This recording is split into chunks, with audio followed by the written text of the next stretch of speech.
We're back with NBC News In Depth tonight, an exclusive investigation into yet another religious organization hit with sexual abuse allegations. The Jehovah's Witnesses have settled 9 lawsuits alleging church policies protected men who abused children for many years.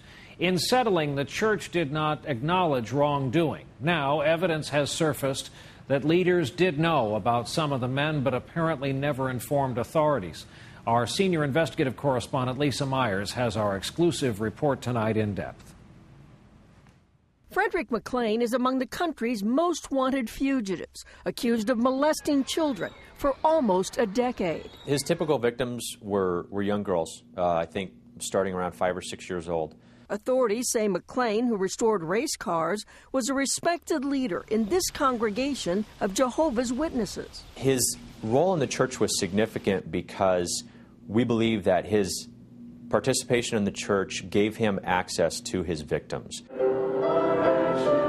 The Jehovah's Witnesses recently agreed to pay to settle a lawsuit that alleged the church knew or should have known McLean was a pedophile.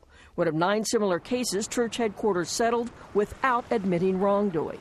But internal church records now coming to light in those lawsuits show that the church knew for years that some prominent members were sexually abusing children and did little. Example, James Henderson.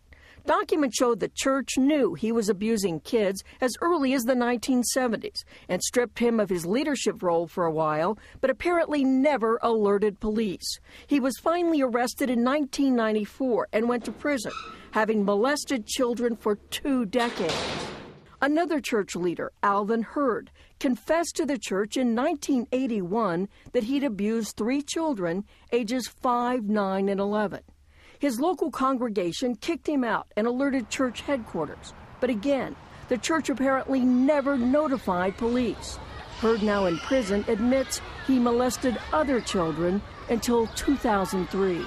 The policies and procedures enacted by Jehovah's Witnesses protect pedophiles rather than protect the children. Barbara Anderson, a former Jehovah's Witness, is an outspoken critic of the church on this issue. She says the church prefers to keep an abuser's confession confidential, treating abuse more as a sin than as a crime. They do not report child abuse to the authorities unless it's mandated by a state for the clergy to do so. The church declined to speak on camera, but in a statement wrote that it does not condone or protect child molesters, that cases within the church are rare, that members have the right to report the crime to authorities, and that church elders comply with child abuse reporting laws. But not all states require clergy to report child sexual abuse. That means some abusers get caught only if victims finally come forward, like Frederick McLean's accusers, who now want this alleged molester taken off the streets. Lisa Myers, NBC News, Washington.